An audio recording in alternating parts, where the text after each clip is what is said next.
Ito kaya ang response ni Daniel Padilla dun sa mga kumakalat na balita na hiwalay sila ni Catherine Bernardo? Sorry, Mamaloy, OG, Showbiz Update. Pasensya na kayo. Pero, hindi totoo yan. Kung ayaw mo mabash, umalis ka sa social media. Na-hurt ka ba nung hinurt nila si mama mo? Oo, kasi ako si mama, ganyan. Uy! Oo, di ba? Ako yun, ikakatch ko na yung bad guy. Katch-katch yun lang. Ano yung isda? Katch-katch mo? Hello mga kapit! Ito po ang inyong mga link. Ito pa si Mamaloy! So, Captain Renner! At ito naman po si Papa O. Yes, ano pa nga ba? Ang lagi ninyong inihilit sa amin. Ay! Ichika mo na! Dali! Ay, naku, nakakaloka-loy. Ichika nyo na kasi, dali! Bakit na naman rin? Teka muna, Mama Lynn, may napapansin ako. Oh. Ano? Parang fresh si Kuya ngayon. Ano yung first year? Hindi Kuya fresh. Fresh daw, fresh. Fresh. Parang fresh ka ngayon, Kuya, sa kabila ng lahat. Oo naman, kailangan. At yung mga sa kabila ng lahat, ay bahagi yan ng pinasukang vlog. Oo. At alam mo, masasaktan lang naman ako kung mga kaibigan na nakakakilala sa akin, yung bashers ko. Pero yung mga hindi naman ako lubos sa kilala, normal yun, okay lang yun. Naiintindihan ko sila. Nay, dyan sa nasabi mo yan, meron na bang close sa'yo o taga-show business na naggagalit sa'yo ngayon dahil dun sa naibalita mo? Wala. Wala pa, so far. Although, syempre, kami aaminin namin, ha? Syempre, we really cannot please everybody. Ako, kahit matagal na ako sa industriya, syempre, may mga nakakatampuhan pa rin ako artista, may mga nakakaaway pa rin akong artista, merong artista na sumasama ang loob sa amin. At the same time, meron din naman mga artista na nagpapasalamat sa amin, na-appreciate yung ginagawa namin, yung mga binabalita namin, yung pagtulong namin at pagsuporta sa kanilang karir o kaya sa kanilang mga pelikula na ipalalabas na. Diba? Nagpapasalamat naman sila. So, balanse lang din ang buhay. So, minsan, meron ka rin dito mga nasasaktan sa mga sinasabi mo. May naibabalita ka rito na para sa amin, parang ikinalulungkot namin. Pero sa iba, ikinagagalit nila sa amin. Wala naman kayong magagawa. Kasi hindi rin naman namin hawak yung damdamin nila, yung emosyon nila. Diba? Ang masaklap ni Tuloy, syempre, yung iba na may personal na. Oo. Buti na lang kamo, matagal na akong pinipersonal ng mga tao. Yung iba na yung below the belt. O kaya nga, since below the belt naman yung iba, pansin mo, lately hindi ako nagbe-belt. Para hindi ko na ma-feel yung below the belt. Yun pala yung reason. Kaya pala minsan maluwag. Nahuhulog yung pants.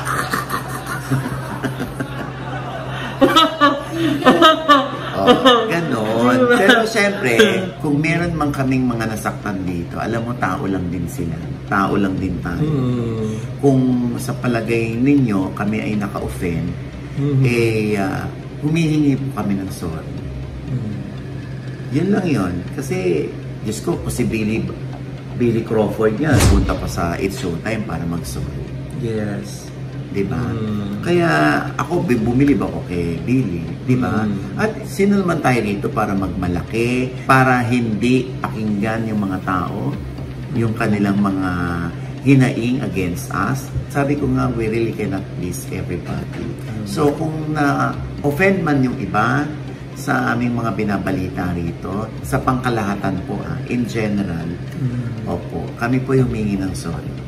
Sa mga artista po, na feeling nila na-offend namin, sila, sorry po. Sana balanse lang din ang buhay. No? Minsan masakit din yung mga pinupuri mo. Tapos, hindi nagpapasalamat or hindi man lang nakaka-appreciate ng aming mga isinusuporta rito. Pero pagdating ng panahon na kurot, na ibalita, nang hindi naaayon sa taste nila, doon kami na Parang hindi balance. Pero ganon talaga yung buhay. Parang ano yan di ba? Andito kami sa industry ang ginagalawan namin na nag-vlog kami. O pag nasa social media ka, talagang ready ka rin para ikaw ay ma-call out, ikaw ay masita, ma-okray, lahat, mabash, di ba? Hindi okay yun. Pero wala kami gagawa. Normal na yun Normal na yun Okay. Yung fake news, na sinasabi nila fake news, wala naman kaming binalita rito na kinonfirm namin ang isang balita tapos mali pala. May kinonfirm ba kaming balita rito? Tapos pinanindigan namin tama ang balita pero fake news pala sa ending. Ang ibinabalita natin sa kanila na yung nasasagap natin sa apat na sulok ng show business. Kasi tayo yun nandito sa industriya na di ba? Yung mga nakakalap natin ng mga impormasyon, inilalatag natin sa kanila. Oo nga. Kaya ngayon, in question pa yon kung totoo ba o hindi. Kasi kung uutusan nyo kaming i-verify lahat yung mga nasasagap namin, paano kung may napausap kami mismong sangko tapos i-deny? Diba? Paano naman kung para sa amin, confirm yung report, tapos i-deny, edi tayo rin ang napasakay. Hindi ba? Ito nga yung mga nasagap. Madalas naman tayong ganyan nasagap di ba? May mga nagbigay sa'yo ng impormasyon, may mga netizens na nagbibigay ng impormasyon, di ba, Nay? Oo. Binibigyan din natin, lalatag din natin yung mga reaksyon ng mga netizens na nakikita, nababasa natin, di ba? Minsan nga may malalala kaming alam. Hindi na namin inaano rito. Oo. Meron pa kaming huwag na yan, baka hayaan mo nang lumabas ng pusa. Huwag na sa atin manggaling. Yung ganon, marami, Diyos ko, ang dami. Sa tagal ko ba rito, sa dami ng kakilala. Diyos ko. Hindi naman sa sinusumbat namin yun, Pero, kasi kami rin tinatanong totoo ba to? Totoo bang nangyari to? Totoo bang hiwalay na to? Ganyan. Di ba? Siyempre, tatanong din namin dito, lalo na sa mga taong involved, kung totoo ba. Kasi kung hindi totoo, edi pabulaanan. Kung hindi totoo, edi sabihin, kahit nga isang tweet lang kami pa rin. OG, hindi totoo yan. Sorry, Mamaloy, OG, Showbiz Update, pasensya na kayo, pero hindi totoo yan. Diba? So, makabasa lang kami ng mga tweets ng mga artistang involved sa isang issue. O, di ilalabas din namin dito. Gaya nung kay Daniel Padilla Ano yung kay Daniel? Yung isang post niya, nung isang araw na sinasabi ng mga tao, ito kaya ang response ni Daniel Padilla dun sa mga kumakalat na balita na hiwalay sila ni Catherine Bernardo. Very cryptic. Graphic night. Ang sabi niya, the subtle art of not giving a FUCK. Yun, ibigay natin kay Daniel yun. Kasi, hindi natin siya pwedeng, elaborate mo naman, Daniel. Hindi natin siya pwedeng ganunin. Kasi yan nga yung sagot niya, na wala siyang pakialam. At wala siyang oras para sagutin yun. Tapos ngayon lang, 3 hours ago, nag-post naman siya yung isang clip mula dun sa shoot ni Catherine sa Preview Magazine. So sinasabi naman ngayon ng mga ibang mga netizens na, ayan, ibig sabihin niyang post na yan, hindi sila hiwalay kasi pinost ni Daniel. Pero wala kang caption na anything about tungkol kay Kat. Ano lang nakalagay? Ano na, yung pusa na yung nagumagano ng ganon? Ay, mamalayo sa taxi? Hindi. Gaga? Ganon na. Ganon yun, di ba? Sa taxi.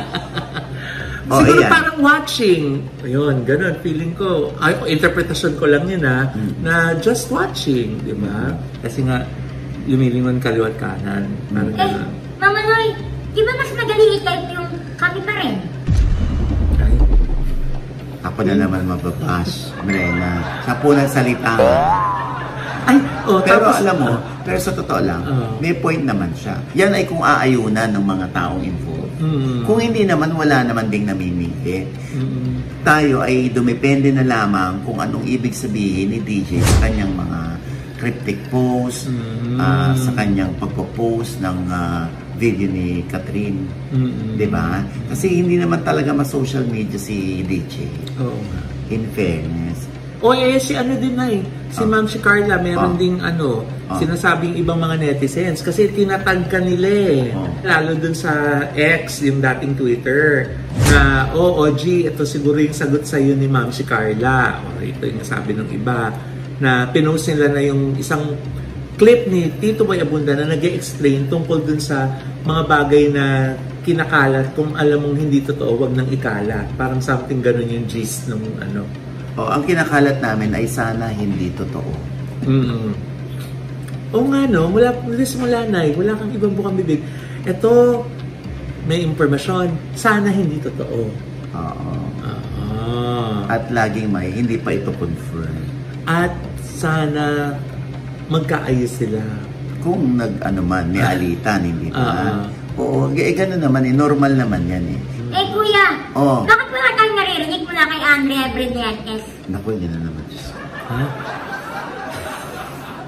Ako na naman makukot, Brent. Siya naman nung i-bash nyo, ha? Ay, nako. Hindi, hintayin natin. Magsasalita rin niya si Andrea para pabulaanan yung issue. Kasi, ito na, paano ko pa sasabihin lagi ito?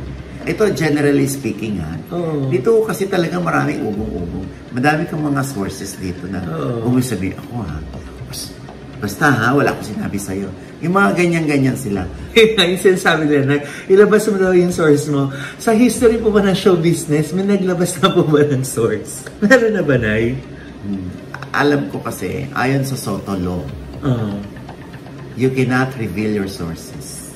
May ganun ba? Nabasa ko lang yun. Hindi, generally speaking yun baka na naman sabihin nila para dun yun sa isang particular na issue. Hindi po, generally speaking. Mahirap pansinin yung mga manunulat. Ngayon, pag yung isa, ito, source ko kunwari, sige, banggitin mo ako, Mama Odge. Sige paalam ako sa'yo, babanggitin kita. Babanggitin ko rito. Pag uy, alam mo ba, ganyan-ganyan si babanggitin ko yung pangalan. Wag na. Ikaw nang bahalang basta huwag mo na ako i-quote. Yung mga ganyan, yung pa yung mga sources. Lalo na kung nandun sa mismong loob. Insider. Yung mga ganyan. Ito naman, yung issue dito, yan yung mga kumakalat, yan yung mga bali-balita. Hindi naman sa akin unang nagsimula yan. Oo. Naputukan lang yung dito. Kasi ikaw yung nagbalita Baka yung ibang nagbalita, hindi nila kilala. At saka may nabasa ko isang comment. Pag galing daw kay Ojo Diaz, 50-50, totoo. At least 50-50 balance di ba? Pwede yes, no. Pero nobody is perfect. Oo naman. Alam mo, Loy, may mga pagkakataon na, siyempre sa more than 3 decades ko rito sa industriya, meron na akong source kita. Sabi mo, i-quote kita. Kinote kita ngayon. Tapos, nakakaloka. Nung nagkaputo ka na, dininay mo. Yun. So ngayon, paninindigan ko ngayon na hindi, sinabi mo yan. Nung araw na wala pang SOCMED, naku, ang hirap. Ang hirap kasi bulong-bulong mo lang yung mga artista. Ngayon, meron ng resibo, di ba? So ngayon, kung pipilitin nyo kami na, asan ang resibo? Siyempre, papaalam pa namin sa source yun.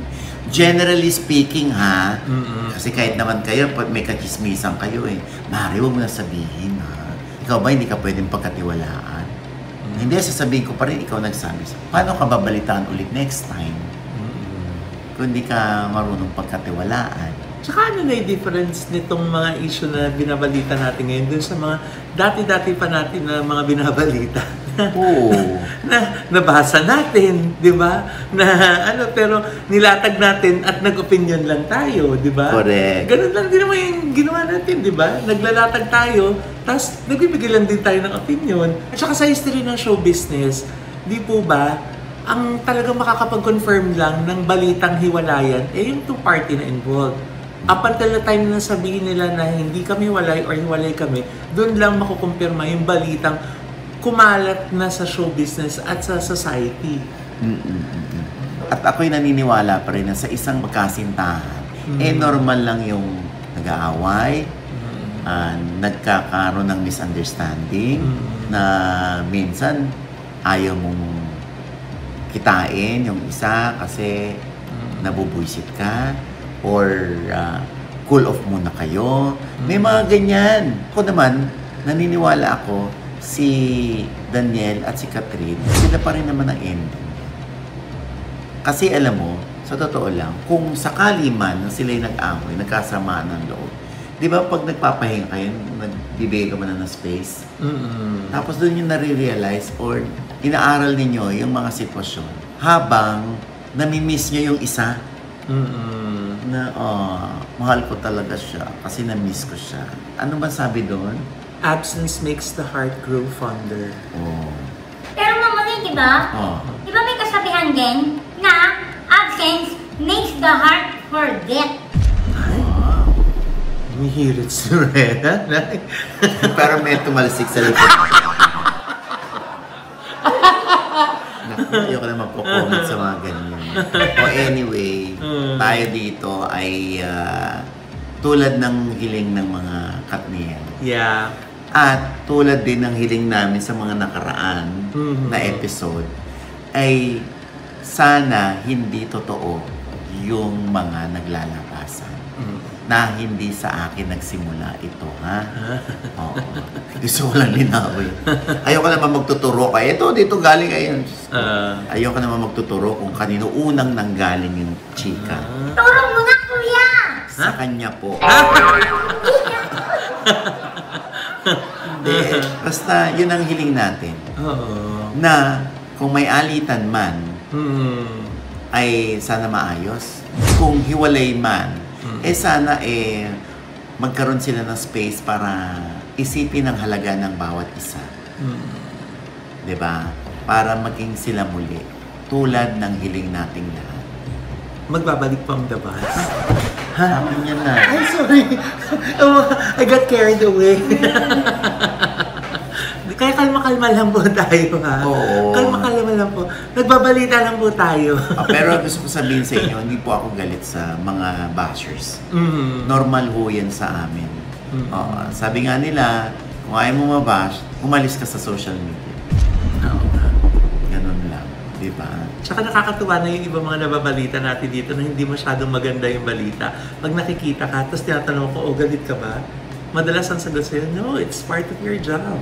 Si Carlo Aquino. Kaya na-appreciate ko si Carlo diba? Actually, kahit si Kim Chu na ano ko sa ABS-CBN. Nakita kayo, diba? May mga nagsasabi na galit ka daw kay Kim Chu. Hindi! Ha? Hindi! Kamusta yung pagkikita niyo? Ay, hinampas ko si Kim Chu. Naghayop ka. May araw ka rin. Mabubulok sa impyerno. Sila lahat, pati si Ann Curtis. Ay, talaga. Lahat sila.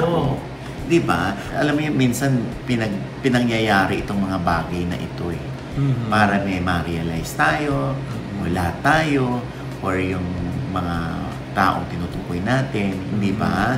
Basta at the end of the day, mag-wish pa rin tayo na sana maayos lahat at sila pa rin. Oo naman, wish for the best always, di ba? Diba?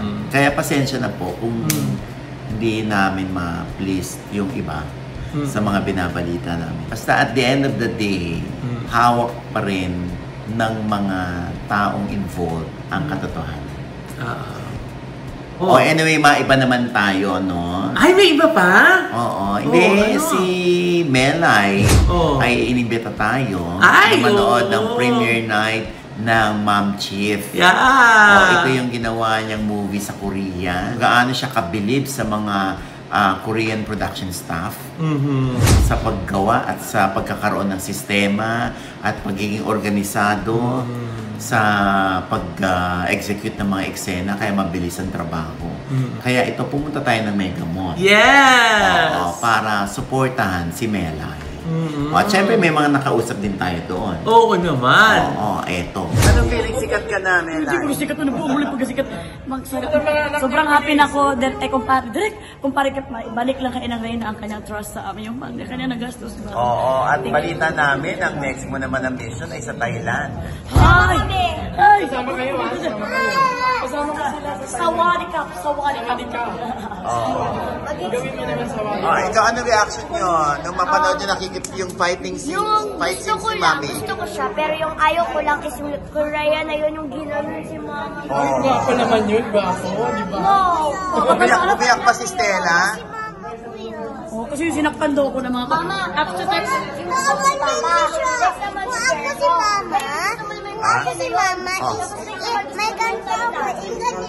Oo. Ah!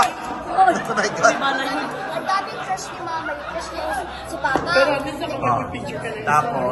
Tapos next naman yung si Jericho. Next naman yung Koreano. Next naman yung Thailand na yun. Pero naman movie lang yun, charter lang yun. Movie lang naman yun. Magsayaw ka sa movie sa video natin. 1, 2, ready. Uy. Ninong mo yan, mag-bless ka, ninong mo yan.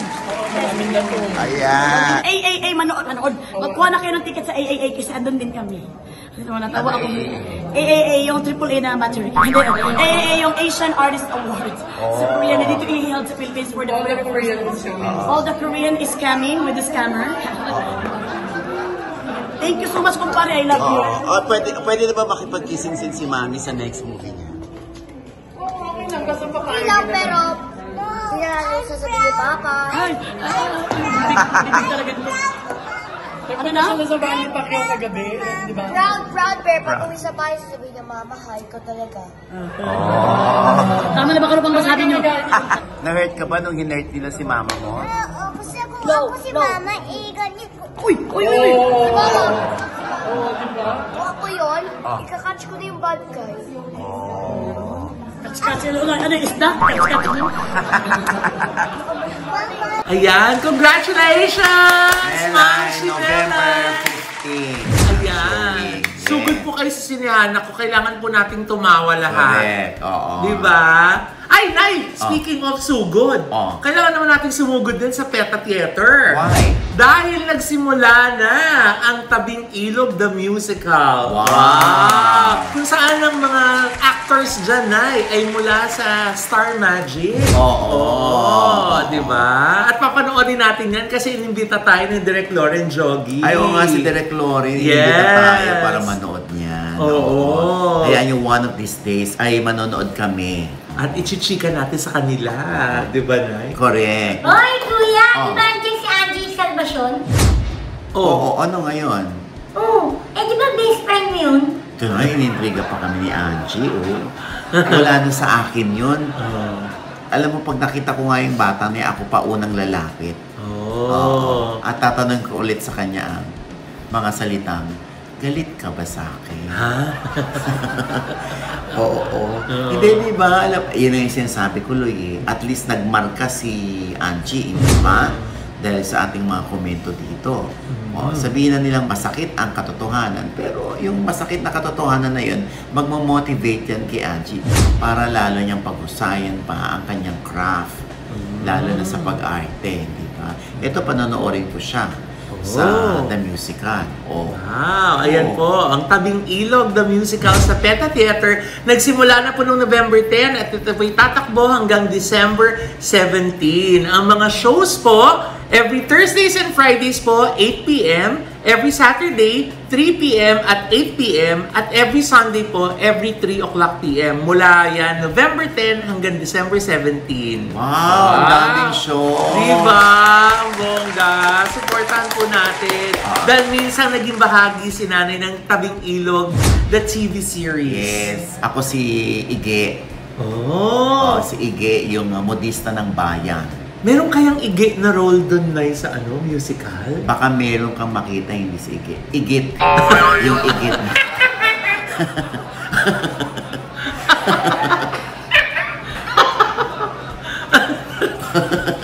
Ano ba yun? Igit. So, explain ko kung ano igit. Wag na. And with that, mga kaibigan, ito po ang yung mga lingkod. Ito po si Mama Loy. Sa lahat po nang nanonood sa amin na hindi pa po namin subscriber, sana po mag-subscribe na po kayo. Dahil napakadali lang. I-click nyo lang po yung subscribe button na nandiyan sa ibaba. At kung naibigay po yung aming episode ngayon, meron kayong komento sa lahat namin chika, i-comment nyo na po yung below, i-click ang like button, at huwag kalimutan i-click ang notification bell. Dahil pag-click nyo yan, kayong unang naman notify na meron kami latest update. At syempre pa, ang kanya-kanya naming channel. Yes, sana manonood mag-subscribe po kayo sa channel ko, sa aking YouTube channel na Mama Loy. MAMALOI. At nandiyan pa rin po nakapost yung aking vlog na aking ibinida, ang beautiful creation ni Tito Edward Teng.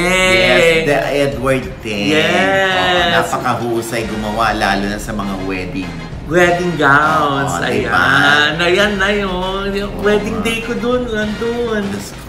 Malaki lang ang boobs mo, pero wala pang caps. Panoorin niyo po, ha. Ayan. Yes, Mrena.